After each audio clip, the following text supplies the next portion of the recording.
நீங்க சேர்த்து வச்சிருக்க பணம் திடீர்னு தொலைஞ்சு ஒரே நாள்ல நீங்க ஏழையா ஆயிடுவோமோ அப்படிங்கிற பயம் உங்களுக்கு அடிக்கடி வருதா? இல்லனா எங்க வேலை போய் நம்ம இன்னைக்கு இருக்கிற நம்மளோட வாழ்க்கை தரத்துல இருந்து கீழே இறங்கிடுவோமோ, குழந்தைகளுக்கு ஸ்கூல் ஃபீஸ் கட்ட முடியாத நிலைமை ஒன்று வந்துருமோ அப்படிங்கிற பயம் வருதா? அப்படின்னா அது ரொம்ப ஒரு ஆரோக்கியமான பயம் தான் அப்படின்னு நான் சொல்றேன். ஒரு குடும்பத்துல பொறுப்பா நடந்துக்கக்கூடிய அந்த குடும்ப தலைவர், அந்த கணவரோ அப்படி இல்லைன்னா அந்த குடும்பத்து மேல ரொம்ப அக்கறையோட இருக்கக்கூடிய அந்த குடும்ப தலைவி, இவங்களுக்கு இந்த பயம் வரும். இது ஏன் வருது? அவங்க பயந்த மாதிரி எதுவும் நடந்துடக்கூடாது அவங்க வாழ்க்கையில். அப்படி நடக்காம இருக்கணும்னா என்னென்ன செய்யணும் அப்படிங்கிறத தான் இந்த வீடியோவில் நான் உங்களுக்கு சொல்ல போறேன். பணம்னு வந்தாலே நம்ம செய்ய வேண்டிய மொதல் விஷயம் என்னன்னா டைவர்சிஃபிகேஷன். அதுதான் டைவர்சிஃபிகேஷனா என்ன? நம்ம ஒரு இங்கிலீஷ் ப்ராவர்ப் கேள்விப்பட்டிருப்போம்ல, don't pack all your eggs in the same basket அப்படின்னு சொல்லுவாங்க. அப்படின்னா என்னன்னா, நம்மளோட சேவிங்ஸ் இல்லைன்னா நம்ம வச்சிருக்க அந்த பணம் இது எல்லாத்தையும் ஒரே இடத்துல போய் ஒரு முதலீடா நம்ம எப்பவும் போட்டுறக்கூடாது. ஏன்னா ஒருவேளை நம்ம போட்ட முதலீட்டில் ஒரு பிரச்சனை வந்துச்சுன்னா ஒரே நாளில் நம்ம பணத்தை மொத்தமாக தொலைச்சிருவோம். இந்த தொழில் செய்யறதுல கூட சில பேர் நம்ம தான் கஷ்டப்பட்டு தொழில் பண்ண போறோமே, அதனால இருக்கிற பணத்தை எல்லாம் பெரட்டி நம்மளோட தொழிலில் போட்டு நம்ம தான் அதே பக்கத்துலேயே நின்று பார்க்க போறோமே, நல்லா வந்துருமேன்ற ஒரு நம்பிக்கையில் மொத்த பணத்தையும் உள்ள போட்டுருவாங்க. சில பேர் இன்னும் கூட அதிகமாக கடன் வாங்கி உள்ள போட்டுருவாங்க. ஒருவேளை அந்த தொழில் தோத்து போச்சுன்னா என்ன நடக்கும் அப்படின்னா, ஒரே நாளில் அவங்களோட வாழ்க்கை தலைகீழாக மாறிடும். ஸோ அப்படி நடக்கக்கூடாது. எந்த ஒரு முதலீடாக இருந்தாலும் நம்ம கவனிக்க வேண்டிய முதல் விஷயம் என்னன்னா டைவர்சிஃபிகேஷன். அதுதான் ரொம்ப ரொம்ப முக்கியமான விஷயம். இப்போ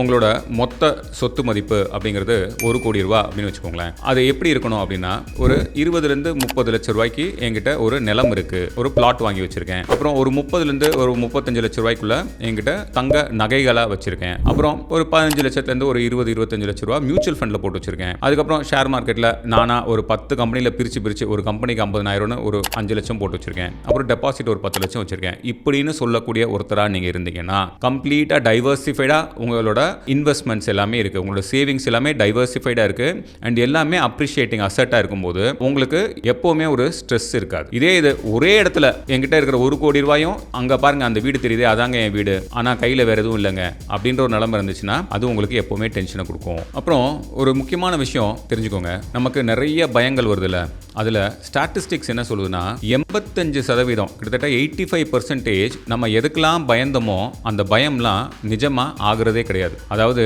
நம்ம 100 விஷயத்துக்கு பயந்தோம்னா அதில் வெறும் 15 தடவை தான் அது நடக்கிறதுக்கான வாய்ப்பே இருக்குது அப்படின்னு சொல்லுது. ரொம்ப ஒரு முக்கியமான ஒரு பாயிண்ட் சொல்கிறேன், கேட்டுக்கோங்க. என்னை பொறுத்த வரைக்கும் வாழ்க்கையை எளிமையாக அசால்ட்டாக எடுத்துக்காம ரொம்ப முக்கியத்துவம் கொடுத்து வாழ்க்கையை கவனமாக வாழக்கூடியவங்களுக்கு தான் இந்த பய உணர்ச்சி வரும். அப்படிப்பட்டவங்களுக்கு பொதுவாக பிரச்சனைகள் ரொம்ப கம்மியாக தான் நடக்கும். அப்படியே நடந்தாலும் அப்படிப்பட்ட கேரக்டர் உங்களுக்கு இருந்துச்சுன்னா அந்த பிரச்சனையை எதிர்கொள்கிற மனநிலையும் தைரியமும் இப்போ இல்லைனாலும் அந்த சிச்சுவேஷன் வந்தால் உங்களுக்கு அந்த தைரியம் வந்துடும், நீங்கள் கண்டிப்பாக எதிர்கொள்வீங்க. யார் பொதுவாக பிரச்சனையில் மாட்டிக்குவா அப்படின்னா, வாழ்க்கையை பற்றி எந்த கவலையும் இல்லாமல் எந்த ஒரு சீரியஸ்னஸும் இல்லாமல் எனக்கு என்னன்னு வாழ்கிறாங்கல்ல, நான் நினச்சதெல்லாம் செய்வேன், வாழ்க்கையை வாழ்வதற்கே அப்படின்னு நினச்சிக்கிட்டு வாழ்க்கையை ஒழுங்காக திட்டமிடாமல் பிளான் பண்ணாமல் எந்த ஒரு பய உணர்ச்சியும், அதாவது ஒரு மனுஷனுக்கு பய உணர்ச்சின்றது ரொம்ப அத்தியாவசியம், அது அளவுக்கு மீறி போனால் தான் தப்பு. வாழ்க்கையை பற்றி அக்கறையே இல்லாதவன் எந்த பயமும் இல்லாமல் இருக்கிறான் பார்த்தீங்களா, அவன் தான் ஒரு நாள் திடீர்னு மாட்டிக்கிட்டு இந்த நடு ரோட்டுக்கு போகிற நிலைமைக்கு உருவாகும். அடுத்தவங்களை இம்ப்ரெஸ் பண்ணுறதுக்காகவும் அடுத்தவங்க முன்னால் நான் யாருன்னு காமிக்கிறதுக்காகவும் ஏதோ ஒரு மராத்தான் ரேஸ் ஓடுற மாதிரி அவன் கார் வாங்கிட்டான் நான் கார் வாங்கணும், அவன் வீடு கட்டிட்டு நான் வீடு கட்டணும், இந்த மாதிரி எண்ணங்கள் இருந்துச்சுன்னா தயவு செஞ்சு அதை மாற்றிருங்க. எந்த ஒரு விஷயத்தை நீங்கள் எப்போ வாங்கணும் அப்படின்னா, அது நீங்கள் மொத்த உங்களோட சொத்து மதிப்பு என்ன, உங்களுக்கு மொத்தம் மாத வருமானம் எவ்வளோ வருது, அதில் எத்தனை பர்சன்டேஜ் எத்தனை சதவீதத்தில் நீங்கள் இந்த காரியத்தை செய்ய போகிறீங்க. இப்போ ஒரு உதாரணத்துக்கு எனக்குலாம் நான் ஒரு ரூல் வச்சுருக்கேன், என்னோட மொத்த சொத்து மதிப்பில் நான் காருன்னு வச்சுருந்தேன்னா அது வந்து அதிகபட்சம் 2% தான் இருக்கணும். ஒருவேளை நான் 2 கார் வாங்கினாலும் அது 2 காரையும் சேர்த்தா கூட இந்த 2% உட்பட்டு தான் இருக்கணும். என்னோட மொத்த சொத்து மதிப்பில் அதிகபட்ச இன்வெஸ்ட்மெண்ட் நான் காரில் போடுறது 2% தான். அதே மாதிரி இப்போ வீடு அப்படின்னா என்னை பொறுத்த வரைக்கும் சொல்கிறேன், அது வந்து என்னோட மொத்த சொத்து மதிப்பில் 10% தான் இருக்கணும். எல்லாருனாலையும் 10% வீடு கட்ட முடியுமா? நீ சொல்கிறத கேட்டால் நான் வீடே கட்ட முடியாதுன்னு நினச்சிங்கன்னா ஒரு 10-30% நீங்கள் வச்சுக்கோங்க, சரியா? இப்போ காசு இருக்குது நான் உடனே வீடு கட்டிட முடியும் அப்படின்னு கட்டினீங்கன்னா அந்த வீடு உங்ககிட்டயே இருக்கணுங்கிறதுக்காக நீங்கள் ஒவ்வொரு நாளும் துடிக்க கஷ்டப்பட்டு டென்ஷனில் அந்த வீடை காப்பாற்றுறதுக்கு, அந்த வீடை உங்ககிட்டே வச்சுக்கிறதுக்கு நீங்கள் போராட வேண்டிய ஒரு கடினமான சிச்சுவேஷனுக்கு நீங்கள் தள்ளப்படுவீங்க. அதனால் எந்த ஒரு பொருளும் உங்கள் வீட்டுக்கு வரப்போகுது, அது வீடாக இருந்தாலும் சரி ஒரு காராக இருந்தாலும் சரி, அது வரும்போது நம்ம அந்த பொருள் நம்ம வீட்டுக்கு வந்துச்சு, அந்த வீடை நம்ம வாங்கணும், அதனால் நம்ம சந்தோஷமாக இருக்கணுமே தவிர அந்த பொருளை காப்பாற்றுறதுக்கும் அந்த வீட்டை காப்பாற்றுறதுக்கும் நம்ம உயிரை ஒவ்வொரு நாளும் கொஞ்சம் கொஞ்சமாக இழக்கக்கூடாது. அதை புரிஞ்சு இன்வெஸ்ட்மெண்ட்டை பண்ணுங்க. இன்வெஸ்ட் பண்ணுறது எதுக்கு? அது வந்து இன்னும் பெருகணும் அப்படிங்கிறதுக்காக இன்வெஸ்ட் பண்ணுறோம். இதில் எப்படி நான் சும்மா ஒரு உதாரணம் உதாரணம் சொல்கிறேன். இப்போ நம்ம இந்த ஃபியூயல் இருக்குல்ல, ஃபியூயலில் வந்து கேஷியஸ் ஸ்டேட்டில் இருக்கிறது, லிக்விட் அண்ட் சாலிட் ஸ்டேட்னு சொல்லுவாங்க. ஜென்ரலாக 3 விதமான ஃபியூயல் இருக்குது. அதில் இந்த கேஷியஸ் ஸ்டேட் அப்படிங்கிறது டக்குன்னு நெருப்பு பிடிச்சிரும். ஃபியூயல் எனர்ஜி வந்து உடனே கிடைக்கும் கேஸில் இருந்து. லிக்விட் அப்படிங்கிறது அதோட கொஞ்சம் லேட் ஆகும், அதுலேருந்து ஒரு எனர்ஜி கிடைக்கிறதுக்கு கொஞ்சம் லேட் ஆகும். சாலிட் ஸ்டேட் ஃபியூயல் அப்படிங்கிறது வந்து நிறைய நேரத்துக்கு நின்று எனர்ஜி கொடுக்கும், பட் அது வந்து ரொம்ப லேட் ஆகும் அதுலேருந்து ஒரு எனர்ஜியை கன்வெர்ட் பண்ணுறது. இந்த உதாரணத்துலேருந்து சொல்கிறேன். நம்மளோட இன்வெஸ்ட்மெண்ட்ஸை நான் எப்படி நினச்சிக்கிறேன்னா, கேஷாக நீங்கள் வச்சிருக்கிறது இருக்குல்ல, அது வந்து கேஸ் மாதிரி டக்குன்னு நீங்கள் உங்களுக்கு தேவைக்கு உபயோகப்படுத்தலாம். இந்த லிக்விட் அப்படின்னு சொல்கிறது வந்து ஒரு தங்கம் மாதிரி, கொண்டு போய் அடகு வச்சோம்னா உடனே காசு கிடைச்சிரும், திரும்ப அதை நீங்கள் செலவு பண்ண முடியும். நீங்கள் வாங்கியிருக்க நிலம் அப்படிங்கிறது கொஞ்சம் சாலிட் ஃபியூயல் மாதிரி, அது வந்து கொஞ்சம் கஷ்டப்படணும், சில நேரம் எடுக்கும், சில நேரத்தில் ஆள் வராது, 6 மாதம் ஆகலாம், 1 வருஷமும் ஆகலாம். அந்த மாதிரி இதே இது நீங்கள் வீடாக கட்டிட்டீங்கன்னு வச்சுக்கோங்களேன், அது இதை எல்லாத்த விட ரொம்ப கடினம். என்னன்னா எமோஷன்ஸ் ரொம்ப அதில் அட்டாச் ஆகிடும்.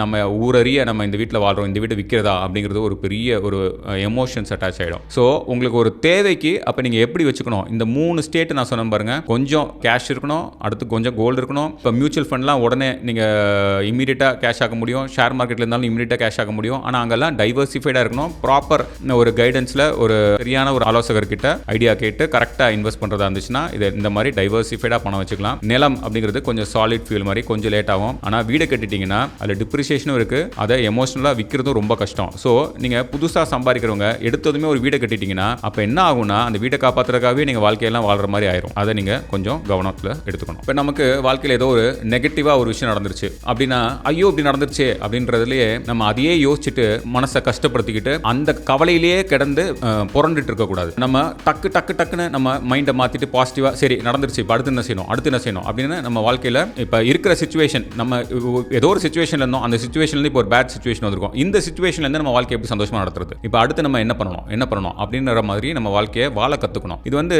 இயற்கையிலேருந்து ஒரு உதாரணம் சொல்கிறேன். இப்போ காடுகளில் இப்போ ஒரு மான் இருக்குன்னு வச்சுக்கோங்களேன்.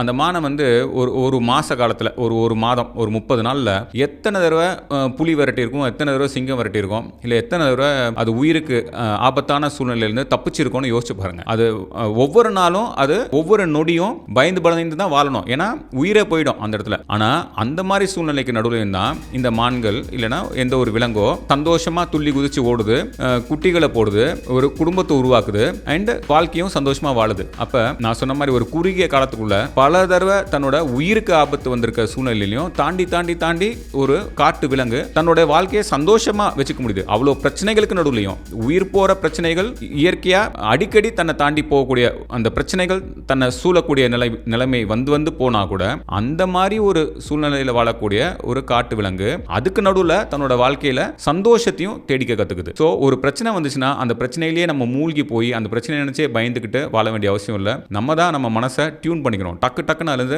மாறி பாசிட்டிவா அடுத்து என்ன செய்யணுன்ற எண்ணத்துக்கு அந்த மான்கள் மாதிரி நம்ம வாழ கத்துக்கணும். கடைசியா ரொம்ப முக்கியமான ஒரு டிப்ஸ் ஒன்று சொல்லி தரேன். தோக்குறதுக்கு தயாரா இருங்க, தோல்விகளை கண்டு பயப்படாதீங்க, தோல்வியை விஷுவலைஸ் பண்ணி பழகிக்கோங்க. கீழே விழுகாம நம்ம நடக்க முடியாது.